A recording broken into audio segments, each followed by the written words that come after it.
Hi hello welcome to smart talk with Nisha. Teenagers അവരെ എങ്ങനെയാണ് നമ്മൾ ഒപ്പം ചേർത്ത് നിർത്തേണ്ടത്? എങ്ങനെയാണ് അവരുടെ പ്രായത്തിൽ അവരുടെ ഉള്ളിൽ വരുന്ന ചേഞ്ചസിനോട് നമ്മൾ പാരൻസ് അല്ലെങ്കിൽ നമ്മൾ ഗ്രാൻഡ് പേരൻസ് എന്തൊക്കെയാണ് ശ്രദ്ധിക്കേണ്ടത്? ഇതിനെക്കുറിച്ചാണ് ഇന്നത്തെ ടോപ്പിക്ക്. എല്ലാവരോടും ഒരിക്കൽ കൂടി പറയാണ്, സ്മാർട്ട് ടോക്സിലെ വീഡിയോസ് നിങ്ങൾ കാണണം. അതേപോലെ തന്നെ നിങ്ങൾക്ക് എന്തെങ്കിലും കമൻറ്റ് ഉണ്ടെങ്കിൽ കമൻറ്റ് ബോക്സിൽ എഴുതണം. നിങ്ങൾ മറക്കാതെ ചാനൽ സബ്സ്ക്രൈബ് ചെയ്യണം. ഇതേപോലെ ഈ കണ്ടൻറ്റ് ഇഷ്ടപ്പെടുമെന്നുള്ളവർക്ക് നിങ്ങൾ അത് ഷെയർ ചെയ്ത് കൊടുക്കണം. അതേപോലെ ഇഷ്ടപ്പെട്ടാൽ ലൈക്കും ചെയ്യണം. ബെൽ ബട്ടൺ അമർത്തിയാൽ മാത്രമാണ് നെക്സ്റ്റ് വീഡിയോൻ്റെ നോട്ടിഫിക്കേഷൻ നിങ്ങൾക്ക് കിട്ടുള്ളൂ. അപ്പോൾ മറക്കാതെ എൻ്റെ ഒപ്പം ഉണ്ടാവണം. വിഷയത്തിലേക്ക് വരാം. ടീനേജേഴ്സ് മാനേജ് എങ്ങനെയാണ് ടീനേജേഴ്സിനെ നമ്മൾ ആ പ്രായത്തിലുള്ള കുട്ടികളോട് നമ്മൾ ശ്രദ്ധിക്കേണ്ടത്? ഇതിൽ എനിക്കിത് ഇങ്ങനെ കുറച്ച് കാര്യമായിട്ടിത് സംസാരിക്കാൻ കൂടുതൽ പറ്റുന്നത് എൻ്റെ ഒരു പ്രൊഫഷണൽ എക്സ്പീരിയൻസിൽ കൂടുതൽ സമയവും ഞാൻ ചിലവിട്ടിട്ടുള്ളത് ഈ ഒരു ടീനേജിലെ ഗ്രൂപ്പിലുള്ള ആൺകുട്ടികളുടെയും പെൺകുട്ടികളുടെയും കൂടെയാണ്. അതുകൊണ്ട് എനിക്ക് കുറച്ചൊക്കെ എംപത്തൈസ് ചെയ്യാൻ പറ്റും. അവരുടെ കാര്യങ്ങളും അവർ കടന്നു പോയ കുറച്ച് വഴികളും ഒക്കെ എംപത്തൈസ് ചെയ്യാൻ പറ്റും. അപ്പോൾ അതിൻ്റെ ഭാഗം കൂടിയായിട്ട് അപ്പോൾ ഞാനത് ഷെയർ ചെയ്യാമെന്ന് വിചാരിച്ചു. I'm not different. ഞാനും ഇതേപോലെ ഒരു ഘട്ടത്തെ എമ്പോൾ കഴിഞ്ഞ് ഉണ്ടാവും, ടീനേജ് എന്നുള്ള ഇതൊക്കെ കഴിഞ്ഞു.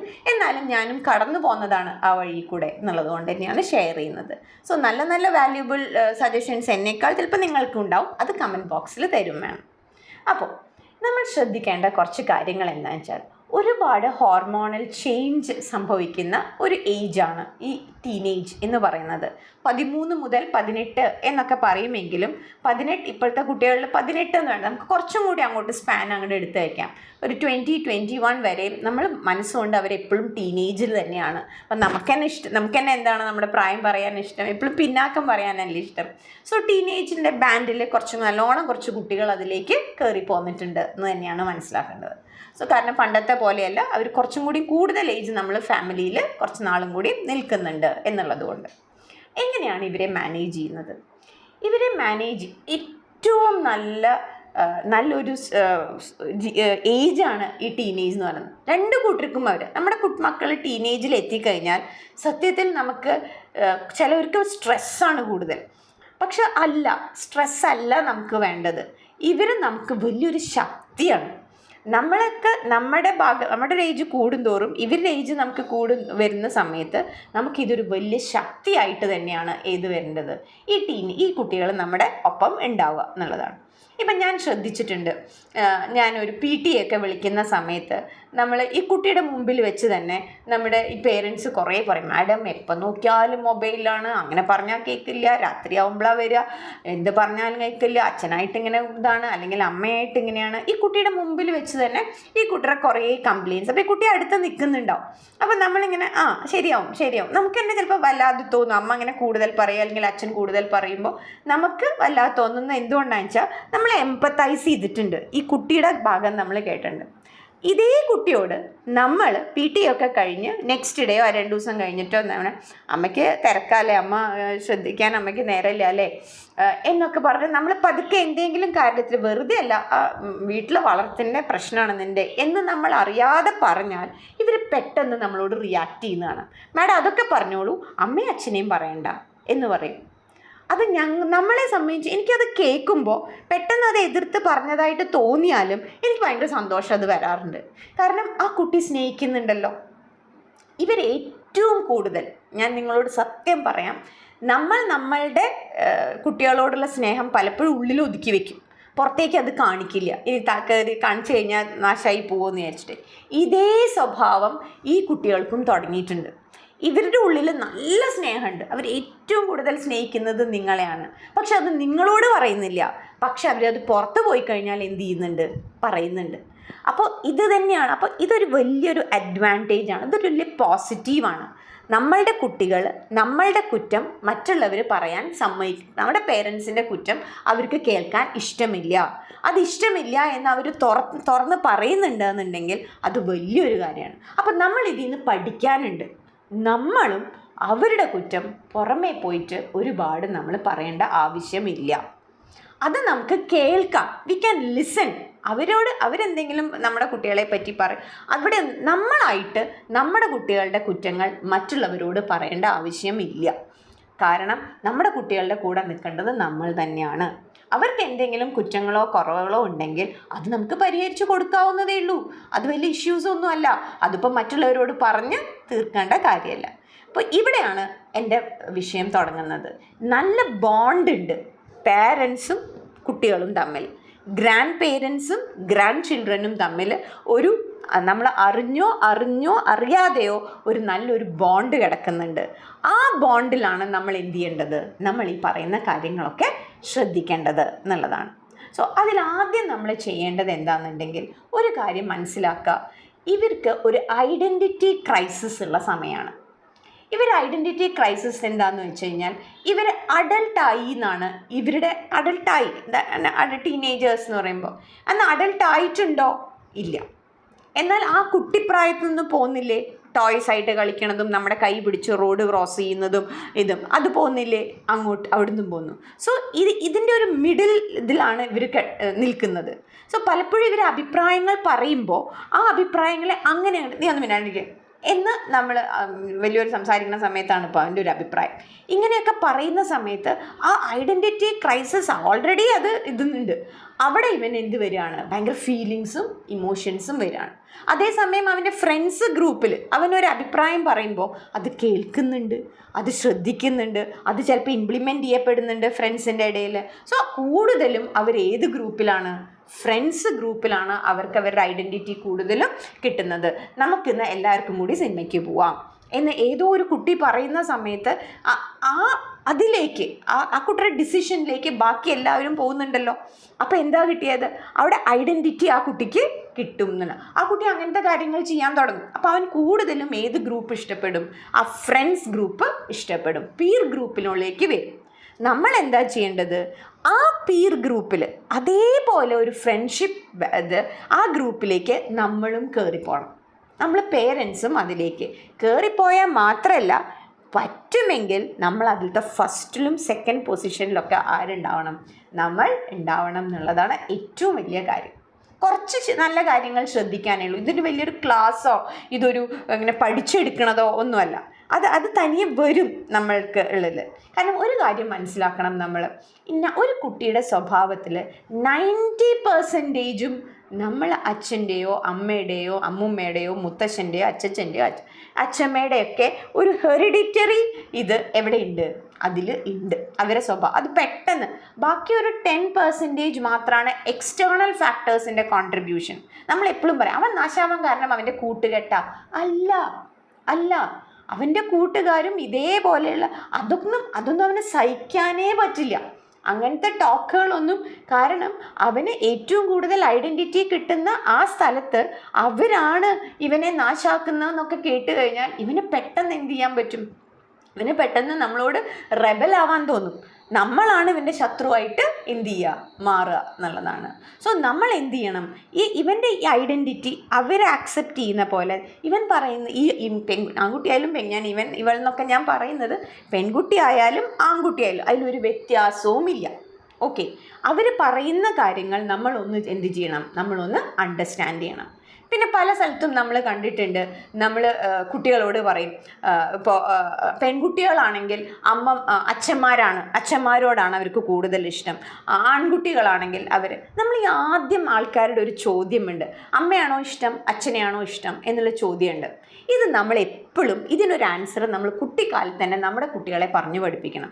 എനിക്ക് രണ്ടുപേരെയും ഇഷ്ടമാണ് എന്ന് നമ്മൾ ആ കുട്ടീനെ കാരണം ഇത് ഏതോ ഒരു ഗ്രൂപ്പ് ഓഫ് ആൾക്കാർ ഈ ഓപ്പോസിറ്റ് സെക്സ് അട്രാക്റ്റ് ചെയ്യും.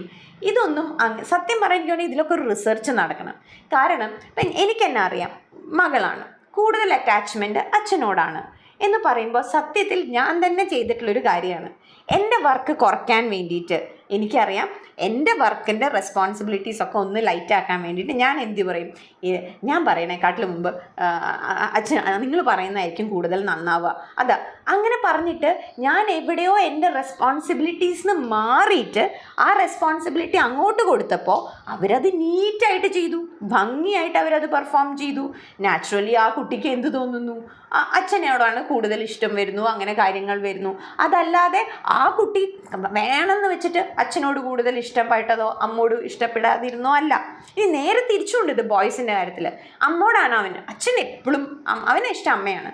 അപ്പോൾ ഇത് അച്ഛൻ എന്ത് ചെയ്തു, ഈസി ആയിട്ട് റെസ്പോൺസിബിലിറ്റിന്ന് എല്ലാ കാര്യങ്ങളും നീ പറഞ്ഞാൽ ചിലപ്പോൾ കേൾക്കും എന്ന് പറഞ്ഞുകൊണ്ട് അമ്മ അത് നീറ്റായിട്ട് മാനേജ് ചെയ്തു, കറക്റ്റായിട്ട് മാനേജ് ചെയ്തു. പക്ഷേ ഇവിടെ ഈക്വൽ റെസ്പോൺസിബിലിറ്റി തന്നെയാണ് നമ്മൾ രണ്ടുപേർക്കും എടുക്കാനുള്ളത്.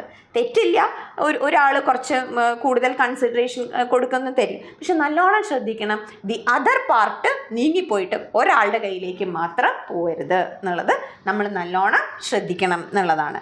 പിന്നെ നമ്മൾ ശ്രദ്ധിക്കേണ്ട ഒരു കാര്യം എന്താണെന്നുണ്ടെങ്കിൽ നമ്മൾ ഇവരുടെ ഫ്രണ്ട്സിനെ നമ്മൾ ഒന്ന് അറിയണം. ഇവരാരുടെ കൂടെ ഫ്രണ്ട്സിനെന്ന് അറിയാമെന്ന് മാത്രമേ ഉള്ളൂ, അവരെ മനസ്സിലാക്കി വെക്കാം. നമ്മൾ ഇവരെ ട്രസ്റ്റ് ചെയ്യണം. എന്നാൽ ഞാൻ കണ്ടിട്ടുണ്ട് പലപ്പോഴും ഇപ്പോൾ ഇവർ പറയാണ് ഞാൻ കളിക്കാൻ പോവാട്ടോ, അല്ലെങ്കിൽ ഫ്രണ്ടിൻ്റെ വീട്ടിലേക്ക് പോവാണ് എന്ന് പറയുമ്പോൾ കളിക്കാൻ പോവാണ് എന്ന് പറയാം. ഈ കുട്ടി ഗ്രൗണ്ടിൽ അവിടെ എത്തുന്നേക്കാട്ടിലും മുമ്പ് നമുക്കൊരു സംശയം, അവൻ അവിടേക്ക് തന്നെയല്ലേ പോയെ. നമ്മൾ എന്നിട്ട് ഇവൻ്റെ ഫ്രണ്ടിൻ്റെ ഫോണിലേക്ക് നമ്മൾ വിളിച്ചു വയ്ക്കും, അവൻ അവിടെ ഉണ്ടോ എന്ന് ചോദിക്കും. അപ്പോൾ ഇവൻ ഇവിടെ ഉണ്ട് എന്ന് പറയും. അപ്പോൾ നിൻ്റെ അമ്മ വിളിച്ചിരുന്നു. അപ്പോൾ ഉടനെ ഈ കുട്ടിക്ക് പെട്ടെന്ന് അമ്മ അപ്പം എന്തിനാ അവിടെ വിളിച്ചത്, അമ്മയ്ക്ക് എന്നെ വിളിക്കാമായിരുന്നില്ലേ. നമ്മൾ വിശ്വസിക്കണമല്ലോ. നമ്മളിങ്ങനെ എല്ലാം സംശയത്തിൻ്റെ കണ്ണോടുകൂടി നോക്കിയാൽ ചിലപ്പോൾ ഒരു ദിവസമോ 2 ദിവസമോ ചിലപ്പോൾ അങ്ങനെ ചെയ്തിട്ടുണ്ടാവാം. പക്ഷെ അത് വെച്ചിട്ട് നമ്മളെ നമ്മളെ അങ്ങനെ ചെയ്തിട്ടുണ്ടോ നമ്മുടെ പേരൻസ്? നമ്മൾ എന്തൊക്കെയാണ് നമ്മുടെ ടീനേജ് കാലഘട്ടത്തിൽ ചെയ്തിട്ടുള്ളത്?